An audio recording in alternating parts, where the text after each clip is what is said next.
Today I'm excited to introduce you to one of my favorite summer recipes. If shawarma and gyro had a baby, it would be this recipe. I'm pretty sure it's not pronounced gyro, but whatever. And for this I'm using boneless, skinless chicken thighs. You could use another cut if you want. For this I'm using boneless, skinless chicken thighs with bones and skin. And I may be the TMU version of Future Canoe, but at least we've got meat that doesn't look rotten and radioactive over here. Now the first thing we do is to bone the chicken thighs. I will use a boning knife for that, but you can use any other too. At first we will separate the meat from the top by cutting around the ankle. Once done, take one deep cut along the seam. And once you reach the bone, you will have an easy time separating the rest of the meat from the bone. Just cut with your knife all around the bone and release the meat. Last but not least, once you reach this meat umbrella shape, separate the rest by rotating your knife around the joint. It's as easy as that, and then we rinse and repeat for the other pieces.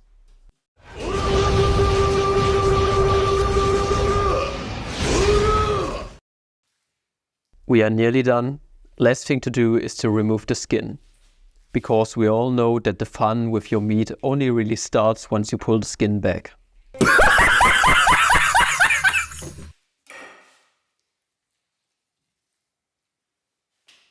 The first thing I'm going to do today is lay out a couple layers of plastic wrap because we're going to pound the chicken. I'm going to pound my meat after enclosing it in plastic wrap.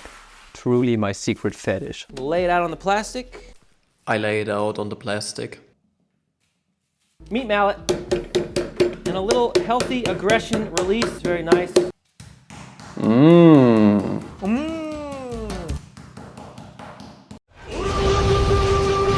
Drop all our chicken thighs into this bowl. I'll drop the roadkill that I just pounded into this bowl. Here we go, shawarma time. Starting with some yogurt, olive oil, lemon juice. Shawarma time. Starting with some yogurt, olive oil, lemon juice, and lemon seeds. A little smoked paprika. This is chili powder. I'm using Kashmiri chili powder. Smoked paprika. This is chili powder. I'm using chili powder. Salt, pepper, onion powder, a little bit of cardamom. Salt, pepper. I forgot onion powder. A little bit of cardamom. White vinegar, ground cumin, and a little bit of ground fenugreek. White vinegar.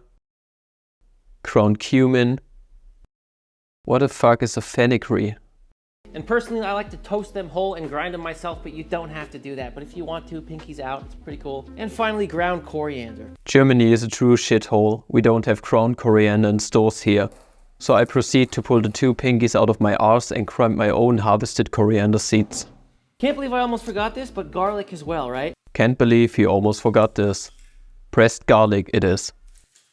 And let's get in here and mix it. Let's make my meat squirt. At this point, I would marinate for at least 2 hours. Although if you want to do it overnight or a full 24 hours or even 2 days, that's even better. It's up to you. It's until you lose patience, really. Ain't nobody got time for an overnight marinade. I'm hungry, so I stick to premature marination. What? What he say? I'm gonna let that marinate for about 10 minutes. Marinate for 10 minutes. The chicken's still alive, it's still clucking. Some people have premature ejaculation, but Jamie have premature marination. 3 hours in the fridge it goes. And while that chicken marinates, we're gonna make this raita sauce to serve with it once finished. I'm gonna start by grating up my cucumber here. I wonder how my overwhelming majority of male viewers will feel about this.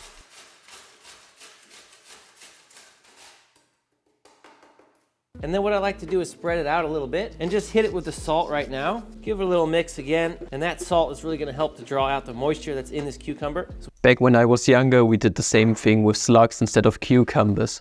Those were the days. And then we're just gonna take it over the sink here and just start squeezing it out. That salt is really going to work right away. And then I will not take this over to the sink and start squeezing it out. Yogurt, I'm using Greek yogurt. Yogurt, I'm using yogurt.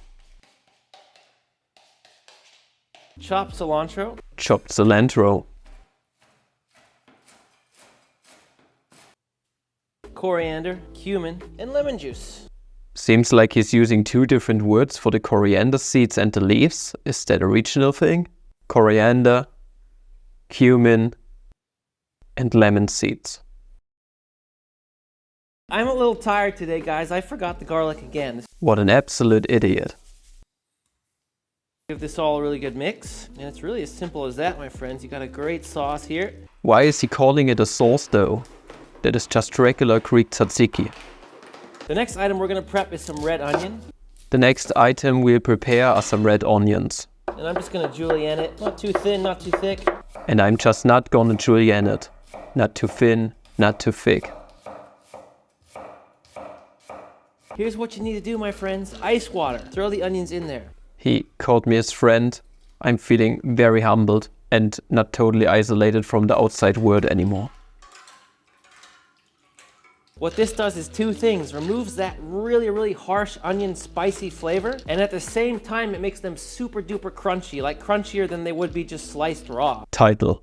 My preferred method for cooking the chicken is definitely going to be outside on the grill over some lump charcoal.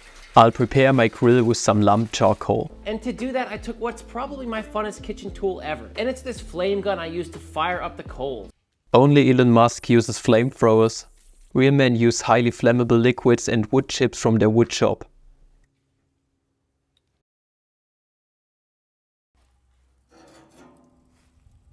Once the coal is good to go, I'll let the heat rise on my grill.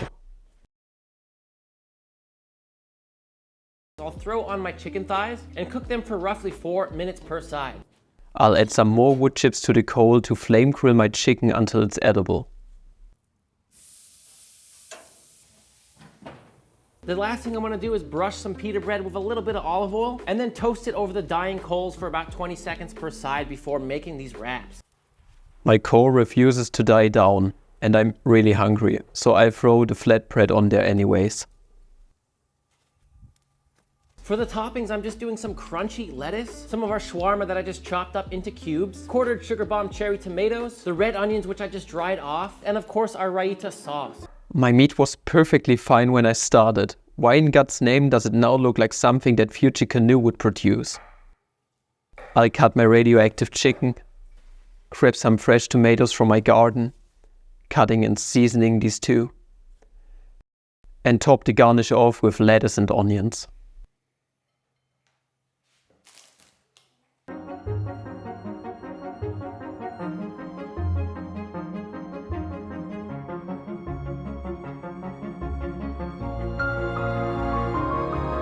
Could all of you food gurus just stop treating food like a dress-up doll? Just throw all of that shit on there like a regular human being. Jeez.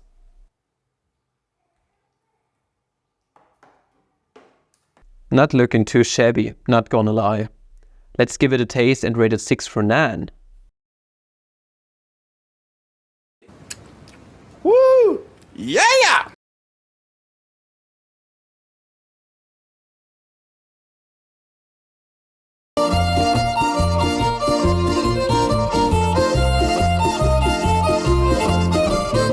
It's okay, I suppose, but a bit too heavily salted for my taste is going by his exact recipe. Next time I would also add less cilantro to the sauce for a more neutral flavor. Overall, a 5 out of 9 would probably do again. That's about it. See ya!